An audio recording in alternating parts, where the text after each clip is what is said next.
Akhand Manthan, issue of June 25. In this issue, Darshan Karte Karte, Surrender, the Guru Shishya Parampara, Dhyan Guru mein rakhna, Guruji, your will, your way and our faith, Manthan Sar of 26th May 2020, Prarthana, Guru Shishya, questions and answers, events calendar. Amrit Sagar. शीश झुके, शिष्य हो जाए. शिष्य हो जाए, सब पा जाए. Welcome to Akhand Manthan, a space where we reflect on the divine grace of Guruji and the wisdom he imparts in our daily lives. Each edition serves as a reminder of his constant presence, guiding us through life's trials and triumphs. As we dive deeper into the essence of Guruji's teachings, let us embrace his message of Satya, Prem, Seva. May this newsletter inspire us to keep this mantra alive in our hearts and trust in the perfect timing of His divine will. Darshan karte karte, darshan ho gaye mere. A lot has been read, heard and perceived about the Guru, but when one meets his Guru, one realizes that knowledge is not in words but in experience. Darshan karte karte, darshan ho gaye mere, this is not an ordinary line, but the state of a seeker sadhak where he himself becomes the experience, while contemplating on his Guru. Seeing the Guru is not limited to sight only, the direction of the sadhak's life changes once he comes in the proximity of the Guru. Every glance, every word, every silence of the Guru awakens something within the sadhak. He sees just not the Guru, but starts drowning in the Guru's expressions, his movements, his behavior, his silence and his grace. When the sadhak does sadhana and spends time at the lotus feet of his Guru with complete devotion, whether in service seva, meditation, or self-study, then a day comes when he realizes the Guru within him, and not just outside. Initially the Guru's darshan is outside, and then it is experienced inside. This is what is meant by darshan karte karte, darshan ho gaye mere. In this state, the identity of the sadhak merges with that of the Guru. The sadhak has now risen above his own happiness and sorrows, his thoughts, his ego. Now he sees the world from the Guru's point of view, and in whatever he does, there is a reflection of the Guru in it. This journey is not easy, but when done with true feelings and devotion, Guru's grace definitely flows. And when the Guru's grace flows, the sadhak becomes not just a devotee, but a Guru incarnate. This is the deep secret of this line. When the sadhak surrenders completely to the Guru, then the Guru's aura, the Guru's vision and Guru-like feelings emerge in him. Then the sadhak no longer needs a separate darshan because now the Guru resides deep in his heart. And this is the magic of the line, darshan karte karte, darshan ho gaye mere. Surrender. In my understanding, surrender cannot be done. Surrender just happens. The state of surrender comes when we realize that there is no I. Our I is the biggest problem and the home of our sorrows too. When I no longer exists, only bliss remains. And one is freed from the defaults of I. When we start realizing our weaknesses, our flaws, we start realizing our intentions. And we start realizing our bad intentions too. Our ambition and cravings. Our greed. Our selfishness. Our tricks. Our ploys. Our pretense. Our flip-flopping of feelings from time to time. Our feelings. Our ill will and malicious intent. Even after so many weaknesses and flaws. If we feel His presence, His blessings, only then will our surrender take place. Only then will gratitude be born. And only then will words of gratitude be born within us. Then we no longer need to say the word, thank you. Every action of ours indicates thanks. Then we ourselves radiate gratitude. The requests end. The demands end. The insistence ends. May this happen, may that happen. Everything ends. That is when our hands truly join in prayer. Then whatever is, becomes bliss. Neither sadness remains, nor happiness remains. Then only being remains. What is, is. There is nothing left to be. The word is not vanishes from life. And our hands raise in true prayer. This is what I have understood. Right or wrong? You decide. The Guru Shishya Parampara. The Guru Shishya Parampara is the most sacred tradition. It is said, and it is true also, that the Guru is an element, a quality, yes, one who is perfect in every quality is called the Guru. Complete in all ways, in every action, enjoying every situation no matter what, bearing no enmity or special friendships, just pure love for all, showing no hope or disappointment, being equanimous in all situations, a perfect personality is called the Guru. Who himself has undergone the Guru's kriyas, faced the process of fire in his own Guru's furnace and has surfaced as his Guru's replica. As per his Guru's wish, and full of love and devotion towards his Guru, he is completely dedicated to human service and the upliftment of human souls. Following the laws of nature, giving full respect to nature, following nature.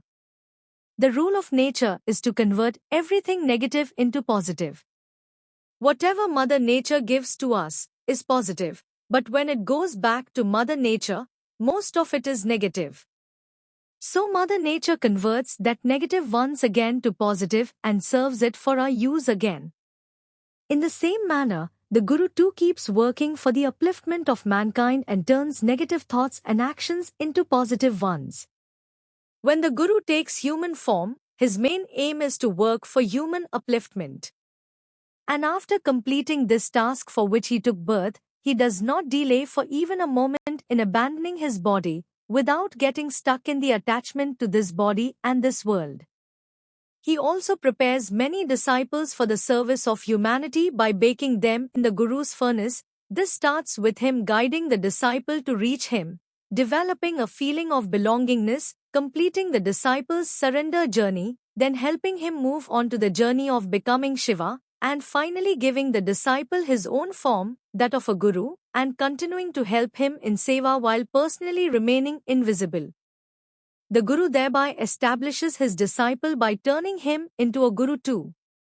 And this process of making a disciple a Guru continues even today. And this process is called the Guru Shishya Parampara. Dhyan Guru mein rakhna. It is said that if we do anything continuously for 40 days, it becomes a habit.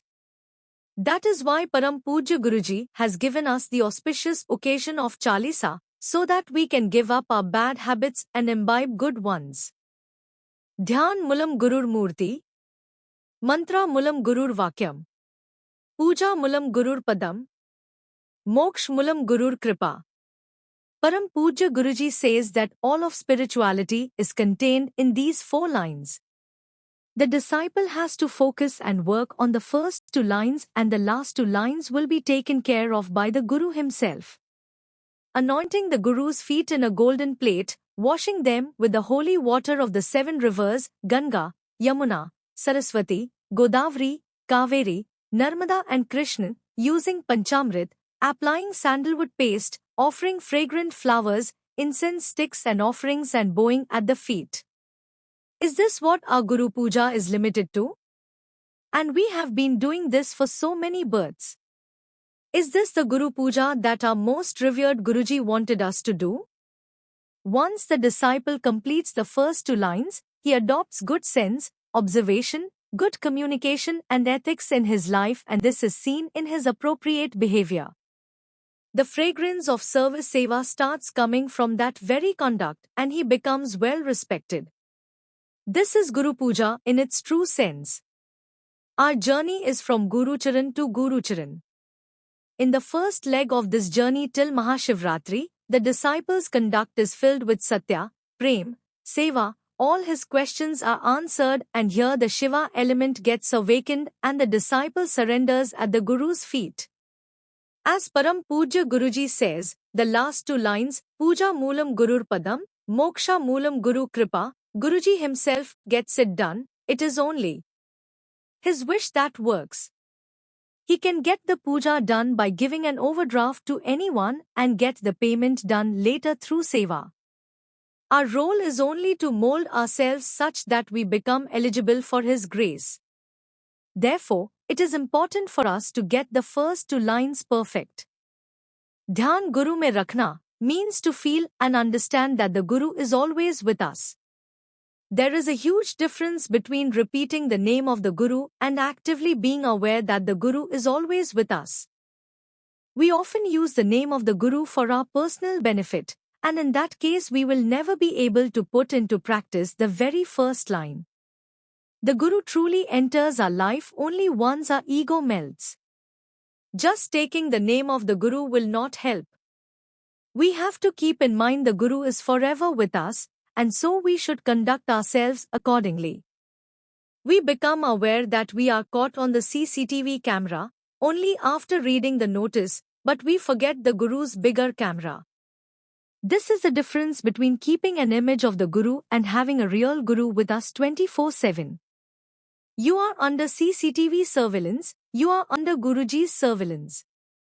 Characteristics of a true disciple. 1. Treats all living beings without animosity. 2. He is always forgiving and satisfied. 3. He is self-controlled, determined and devoted to the Guru in mind and intellect. 4. He remains equanimous in pleasure and pain and is free from fear and worry. 5. He is neither pleased with worldly pleasures nor is disheartened by worldly pain. 6. He does not grieve any loss. 7. He treats friends and foes similarly. 8. He receives praise and criticism equally. 9. He remains absorbed in silent contemplation. 10. He is satisfied with whatever he gets. On this occasion of Guru Chalisa, let us try to become worthy of the blessings of our most revered Guruji by imbibing these qualities of a true disciple. Guruji, your will, your way, and our faith. Guru Govind do khade, काके लागू पाव. Balihari Guru aapne, Govind diyo bataye. Most revered Guruji, we bow down at your lotus feet. Guruji, you being that form of God on earth, have made us recognize our true spiritual form. You are that living form of God on this earth who distributes nectar to his children while drinking the poison. Our parents gave us birth, but by meeting you, we have got a new birth in this human life. आप माल जीवन में पाया परमात्मा, जन्मों से मैली अब धूल गई आत्मा. टूस कृपा का आपकी सदा सदुपयोग हो, सेवक रहे बंक हम, अहम का ना रोग हो. You are so kind and compassionate towards us, showering us with your grace. You have sacrificed your entire life for us children. So what is our duty now? Let us follow the path shown by you with complete faith and devotion. We must make our lives meaningful by implementing each and every teaching of yours in our lives. Guruji, our only prayer to you is that we should have immense faith. So much faith that even if you call day as night, then we too would see it as night. We surrender totally at your lotus feet. Let the feeling of complete surrender awaken in us. Let us become your Nandi. Let us become your true devotee. Help us surrender so much that the feeling of Jahi Vidhi Rakhe Guru, Tahi Vidhi Rahiye gets completely awakened in us. Whether you make us walk on thorns or embers, we will accept everything. Even if you give us a cup of poison, we will willingly drink it considering it to be nectar. We will not allow any questions to arise in our minds because every action of yours is only and only for our good. Just bless us with your grace so that we are able to complete our journey from the trap of this illusionary world and to reach the Lord of illusion. When our logic ends, Guruji's magic begins. Shared by a grateful Shishya. Manthan Sar of 26th May 2020. Guru Chalisa. Chalisa is celebrated twice a year. The Shiv Chalisa, which starts 40 days before Mahashivratri, is a half-yearly exam. And the Guru Chalisa, which starts 40 days before Guru Purnima, is our final exam.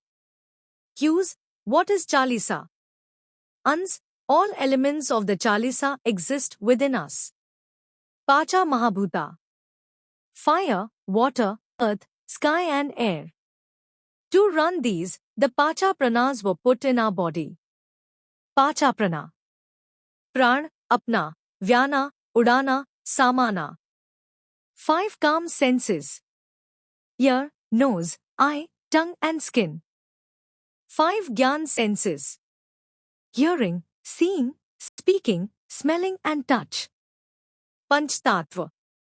Sound, form, vibration, sensory and odor. 4-fold conscience. Mind, intellect, chitta, ego. 6 enemies. Lust, anger, greed, attachment, pride, envy. 3 gunas, fundamental qualities. Tamo guna, inertia and rigidity. Rajo guna, ambitious. Sattva guna, purity. Us, I, the one who is undergoing this life. And finally Shiva. If we remain in Guru Dhyan during the Chalisa, then these 40 elements will awaken within us. To walk in Guru Dhyan, we must keep our Guru Vandana in mind, follow it and act accordingly. Daily we must stay focused on the Guru. If we have to focus on ourselves, then let us do so on our shortcomings and work on them, with Guruji's blessings. Shishya Savdhan, Guru Samadhan. If the disciple is spiritually awake and dedicated, then the Guru will solve all his problems. Every day we have to make a resolution as to what all good work we can do during the day. Based on that, our thoughts will be formed to take the action and our conduct by default will be good and universal in nature. प्रार्थना. गुरु चरणों में सदा झुकूं, तेरे दार से कभी ना हटूं, म्या सब जख्म भर दे, इतनी रहम कर दे, मरहम तू लगा ऐसे कि मैं बलवान बनूं, बन के तेरा शिष्य, लोगों की सेवा करूं, तमो गुना से पीछा छूटे, मद मोह का घड़ा फूटे, क्रोध अहंकार का दहन हो, तेरे चरण शरण हर मन हो, जल में जल जल सब जाए, फिर सब में बस तू ही समाए, तू ही सब में तो क्या रंग लाए, हर पाल हर कल फिर झिलमिलाए, प्रसाद बेन हर एक प्याला, खा के जो की हर मुन मुस्काए, भर के झूली प्रेम भाव से, सब पाए और सब फैलाए. My transition from kamzor, weak, to kamjor, less efforts, more ease, is all because of my beloved Guruji. Shared by a grateful Shishya. Guru Shishya. Questions and answers continued. Question 28. Who is called a mumukshu, a seeker of moksha? Answer. A situation, for some reason, shakes the soul and awakens the God within. At that time, the person repents his animalistic behavior and a feeling of the need to rise above it awakens. This state is called the mumukshu state, a state of seeking moksha. Question 29. Who is called a sadhak? Answer. A person who makes efforts to achieve or attain any element is called a sadhak. Question 30. Can one become a sadhak only after renouncing worldly life? Answer. One can certainly do sadhana while performing worldly life duties. This task becomes easier by seeking a guru's guidance. Question 31. How can our sadhana be successful? Answer. Our sadhana can be successful only by the grace of the Guru.